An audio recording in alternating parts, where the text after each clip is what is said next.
орж ивэл энэ да. Төлөвсөн үү те? Ороод ирсэн одоо. За одоо орж ирж чинь. За одоо.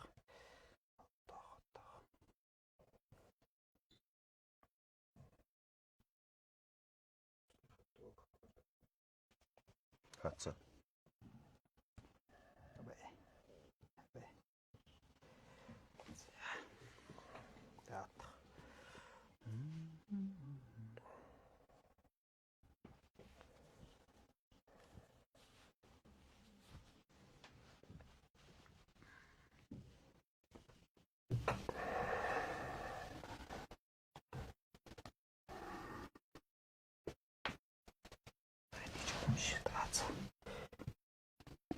Ялч.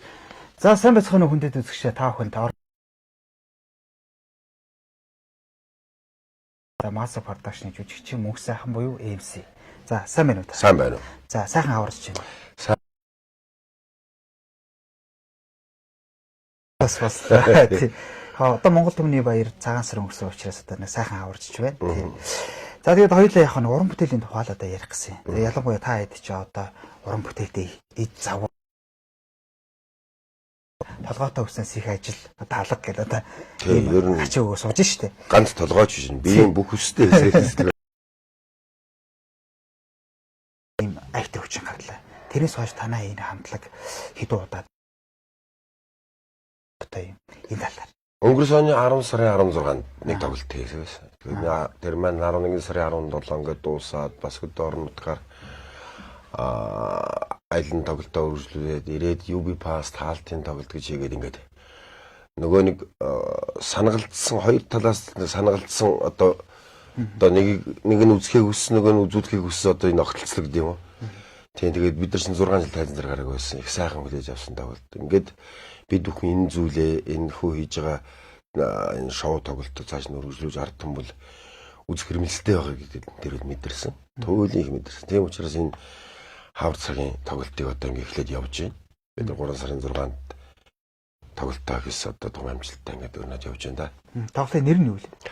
Инээ дээр гойсон Монгол. Инээ дээр гойсон Монгол.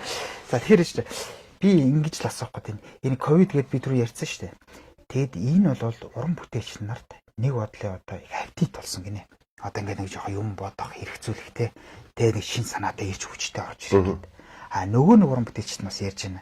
Гэхдээ эн чинь бас л нөгөө удаж яах гэж уран бүтээлийн хөгжлийн хойшин татж байгаа. Бас л удна гэдэг чинь эн чинь нөгөө талдаа сөрөг дагавартай гэж.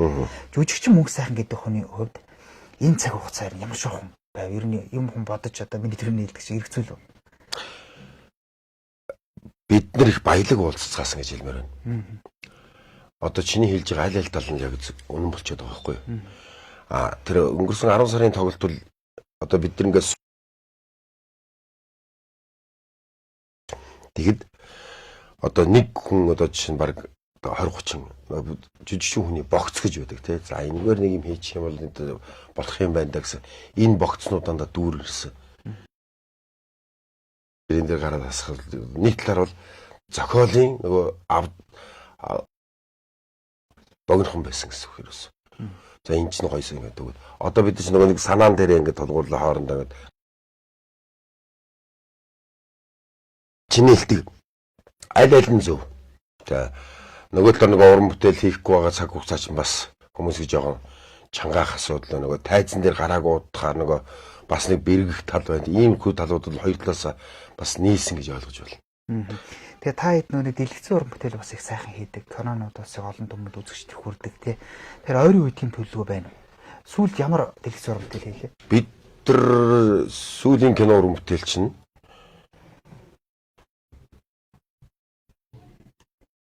ер нь их олон жил өнгөрч байгаа. Харин тийм ба тий. Тэгээ бид нар Mask Production ерөөсө бүрэн бүрэлдэхүүнээр 2 кино л хийсэн байна. Тэгээд тэр одоо 1959-с 63 оны үед эхэлсэн соёлын тоглохоо гэж нэг айхтар зүйл нь шүү дээ тий. Тэрийг тайзнаа бас гаргаж тавьж нэг одоо юу гэдгийг Монголын одоо түүхэн нэг том бас хөгжлийн байж байгаа манайха хөгжлийн томоохон цэг шүү дээ тий. Тэгэхээр энийг бас тавьж гаргасан энэ маань бас цаг багтгүй хугацаа өнгөрсөн байна. ингээд үзэгчдээс биднээс юу хүсэж чинь юу илэрхийлж байгааг бол та бүгдэнд инээдмийн кино дэлгэцний хандуулж өгөөч гэсэн хүслээр маш ирж байгаа учраас энэ үзэгчдийн хүсэлтийг бас бид нар хүлээж аваад бодож байгаа. Одоо энийг бол хөзөрлөх болоогүй.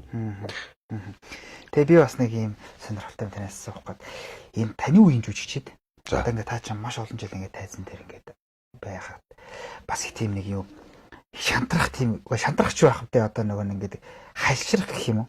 Тэгээд ингээд нэг юм өөр уран бүтээл рүү сорж үсгэсэн гэж бас боддог гинэ. Одоо бид нэг тайзны уран бүтээлээсээр нь жоохон хөндөрөндөөч гэдэг юм уу те. Альсвал бол одоо бүр нэг арай өөр төрлөө те. Тэгэхээр танд ер нь тиймэрхүү юм бодогдож байна. Ер нь та олон жил ингээд тайзан дээр гарахад ер нь ямар байдаг вэ? Ороо болгон 7 цагаас. Харин гарахгүй байхаар хэцүүлчихэж байгаа. За. Энд гараал тэндээс үзэгчдээс одоо өйсөн инээсэн энэ том мэдрэмжүүдийг аваад байж захтал ерөөсөө хамгийн утга учир нь. Бид нар одоо жишээ нь за би нэг одоо энэ кино урлаг руу орчих юмсан ч юм уу те ингээд за эсвэл нэг драмын төрлөөр чиглэлээр юм хийх юмсан гэдэг чинь бидний шоу тоглолтын бүгдээр л байж байгаа байхгүй. Тэгээ бид нар чинь кино уран бүтээл янз бүрийн контентууд нэг хийж штэ хамтлагаар бол. Тэгэхээр энэ дээр нэг ийшээ оровчид хийшээ оровч гэсэн бодол бол ер нь төрөхгүй байна. Тэгээд та намайг их насан төрөж үзээд одоо ер нь тайзнасаа буу болж гинэ үү гэж асууж байгаа болоогүй. Тий. Бас л яг таны настай болоод би бас дахиад нэг юм асуух. Энэ шагналын тухай хүмүүс их сонио ойлголттой байдаг. Зарим нь өгөхгүй, зарим нь өгнө, зарим нь энэ хүн авах эсвэл зарим нь төрүүлээд авчлаа гэдэг. Тэгэхээр нийгэмд одоо ингээд энэ бям цогтгоогоос өсвөлээ тийм үү. Шагнал авахгүй удаад байна гэдэг юм маш олон юм байгаа байхгүй. Тэгэхээр та энэ шагналын тухай ямар ойлголттой гэдэг вэ? Ер нь энэ шагналаар ингэж хүнийг ингээд уяад гэх юм уу тэг хүлээлгээд байх юм хэр зохимжтой байдаг вэ? Би үн сайн тэрийг мэдэхгүй. Ямар одоо болцол хангалаад яасан хүнд ямар шагналын өгдөг нь мэдэхгүй. Тэгэхээр ард түмэн хүсчил байгаа бол нэхэмжилж яана гэсэн үг. Энэ хангалттай юм ажиллаа гэсэн үг байх тийм ээ. Тэгэхээр би бол наад тэр чинь өөрөө л хэлж мэдэх зүйл алга. Төр засгаас ирж байгаа тэр одон шагналыг авсны дараа бол дааж явах гэдэг том чухал асуудал байхаас биш. Тэр нь авчлаа энэ над нэг өгсөн тэр нь өгсөнгүү гэдэг бол нэг мэдгүй арай өрөөсгөл байх гэж бодож байна. Авахаас өмнөх бол тийм асуудал биш тийм ээ. Авсны дараа л тэрийг дааж явах нь чухал тийм үү. Тэр би энэ дэр ингэж ярьсан юм л да хүн. Шагнал ороод бол үнсүүл хүнгүй болчдөг гэж. Яас аймаг тэрг үнэ. Тий одоо шагналаа ороод зүүчгэж нэг ээжтэй ч маавдаа ч юм уу өнгөрцөн байдаг, багштай ч юм өнгөрцөн байдаг нэг ийм болчдөг гэдэг. Тэгэхээр байгаа цаг үед нөхөн их чухал юм аа. Наач бол айх тэр өгөн. Тий. За. Тэгээд хоёлаа эргээд нэг уран бүтээл рүү гэнэ гарыг. Энэ танах одоо энэ бүрэн бүрэлдэхүүнээр тоглож гин үү те? Mass production нэр нь ковидын дараа өөрчлөлт те? Орсон уу? Ялангуяа нөгөө та 33 байгаад байна уу те? Гэт. Манайх ер нь ингээд тэр нь бутраад энд очиод тоглолцлоо тэр нь ингээд явчлаа гэдэг тийм хамтлаг биш л дээ ер нь. Алхахар бүгдээр байхыг хичээдэг. Одоо энэ нөгөө саяны чиний ярьснаас үүдэлтэй тэр нэг завсарсан хэдэн жил биш дээ. Энд чинь одоо жүжигчин бүхэн өөрөө гэсэн ажлаа хөөгөөд явж байгаа шүү дээ тий. Ялангуяа энэ цаг жилүүдэд хийгдсэн кино уран бүтээл контентууд дээр манай хамтлагаас хамгийн бодлын 2 хүн дээдлэн 4 5 ингээ орж явж исэн юм. Одоо өөрсдөө хуваараа ч юм хийж үзтэй хүүхдүүдтэй бүгд юм хийх хэрмэлцсэн.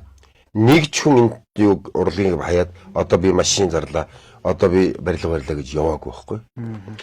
Тэгэхээр бид бүхэн аль хүн одоо бүрэн бүрэлдэхүүнээр л орохыг хичээдэг. Энэ удаагийн тоглолтоос бол ганц зэрэг маань кино уран бүтээлтэй чөлөө авсан. Дэлгэр сайхан маань чөлөө авсан бусд нь бүгд байж байгаа. За баярлалаа. Би таны ажлыг бас удаамааргүй байна. Тэгэд хамгийн сүүлийн нэг асуултаа тавиад энэ би уран бүтээлчнээс дандаа асуух дуртай. Тэгээд зарим бас хариулдаггүй. Яагаад тэгэхээр хүн болгоно нөгөө нэг хүүхэд болгондоо хайртай гэдэг шиг. Тэгэхээр яг энэ таны энэ урлагт байхад нэг таныг гаргаж ирсэн нэг хайртай дүр тийм ээ. Нэг гоё дүр байдаг гэдэг хүмүүс ярьдаг шүү дээ. Альсгүй нэг юм сургасан тий. Би өстө энэ дээрс та махлуулж хагаад юм сураад гарсан та. Тэр өстө их үлдсэн шүү гэ тий. Тэгэхээр тийм юмыг зүгээр нэр дүрдээ хилээч гэвэл та юу гэлж болох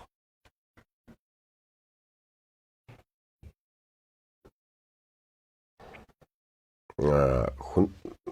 За би одоо жүжигчин болсон он цаг бол 1996 оны 10 сарын 2-ны өдөр Улсын драмын эрдэмийн театрын тэр өндөр босхийг давж жүжигчин болсон.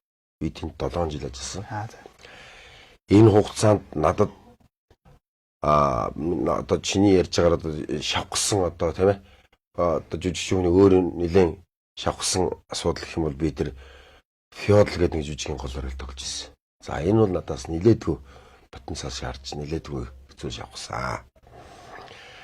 За дараад нь Урайхагай нэг том жүжиг орж ирсэн драм театрт. Энэ дээр бас гол дүр аваад нэлээдгүй чанга байсан. Хошин урлагт одоо би яг одоо жишээ нь ингээд тэр дүр намайг ингээд дүйдээд гараад ирлээ гэж би одоо бол өөрөө бодож мэдэхгүй байна. Анх удаа хамтлагаа байгуулад 2002 оны 9 сарын 13-нд тоглолтоо энэ үйлдвэрчний соёлын энэ ордонд хийх бид нар энэ Монголын хошин урлагийн бас тогтсон байсан хэвшилийг жаахан хэвдээд би нэг Понцгийн Бадарчгаан эхийн сэтгэлгээд сайхан найрглалыг тайзан яг бүтэн их нь уншиж ирсэн. Тэгээд тэнд нэг үзэгчд ингээд баригдаад явхад за энэ эдмийн урлаг дотор энэ төрлийг оруулж ирж хүмүүсийг бас ингэж сонсгох хэрэгтэй мэн гэдэг ийм мэдрэмж авсан байхгүй. Тэр цагаас хойш манай хамтлагаас нэг уран бүтээл дээр заавал нэг тийм сонсголонтой хүмүүсийг инээж байгаа нэг жаа төр амраагаад сонсох те бодох зүйл ингэж шингээж өгдөг болсон байхгүй. Тэгэхээр чиний асуултанд дөөж гинөө нэг ийм хоёр асуудал байна. Тэгэхээр би одоо яг мэдэхгүй. За мөнгө сайхны тэр дүр нь яг өөр ингээд за энэ хошуурлаг одоо хүм хүнийг тийм байгаа шүү дээ тийм одоо жүжигчин бүр дээр ярьдаг. Минийхийг мэдэхгүй би л тийм сонсоогүй. За баярлалаа ингээд таны ажилд амжилтсаа. Та тэгээд төгсгөлд нь бас нэг энэ шоу арга хэмжээний хяналтын хідэн номертой тийм нэг жоон танилцуулга хийгээд өндөрлж өг. Гэхдээ би зөвхөн 6 сарын тоглолт 3 сарын 6-нд тоглолтоо нэгэ тун амжилттай тоглож байна. Энд бас нөгөө дээр чамд дурдсан шиг энэ дунд нь бид нар бас нэг баг жүжиг шахуу юм 40 минутын нэг юм үзэгдэл хийж байгаа. Энэ хүмүүсийн анхаарлыг маш их татж байна. Тэн дээр танхимд хүмүүс их уйлж байна. Тэгээд тэр агцад салж байгаа хоёр гэр бүл дээр алга ташлалтаар нөлөө үзүүлж чинь тэр ижиг гарч ирэхэд их чинь те бид нар энэ жанрыг алдахгүй ингэж явж заавал нэг үзүүлбэр оруулж байгаа. Тэгээд одоо зүгээр үзэгч төмөндөө хэлэхэд бид ингээд тоглолтоо өргөж дээр тоглоод явна. Одоо Цэргийн баяр дам тийм ээ Энэдмийн баяр энэ баярууд бид нар бэлэг барих гал нөгөө цагаан сар чинь бүх бууз хуушурыг хойш нь тавьж байгаа л гэр орноос чөлөө авч байгаа ингээл ганцхан шиний нэгний өдөр золголт хийгээл тэгэл их л олон хүнд адлууллаа шүү дээ. Гол зорилго нь бол энэ бүтээлийг хийж ард түмэнд хүрэх 3 сарын 8-ны өдөр эмэгтэйчүүд үзээд явах хэвээр цэргийн баяр цэргийн үзээд явах Энэдмийн баяр Энэдмийн төрлийн юм явж явахгүй бол бас утгагүй шүү дээ. Тэгээч нэрээ бид нар Энэдээр гойсон Монгол гэдэг ийм нэр өгсөн. Тэгэхээр бүгдээрээ хүрэлцсэн Энэдээр гойцгоё гэдэг л үзэгчтэй хамт хэлээ. За баярлалаа. Тэгээд хамт олон амжилт хүсье. Хүрэлцээсэнд их баярлалаа. Таны ажилд амжилт, таны хамтлагийн ажилд амжилт хүсье. Баярлалаа. Бүтээлийн ажилд амжилт хүсье. Та бол залуу хэвээрэн байгаа юм чи одоо үргэлж мөнх тийм ээ. Тайзан дээр ингээл ялцж явах хүсье. Ялцсан. За баярлалаа. За баярлалаа. За болцсон.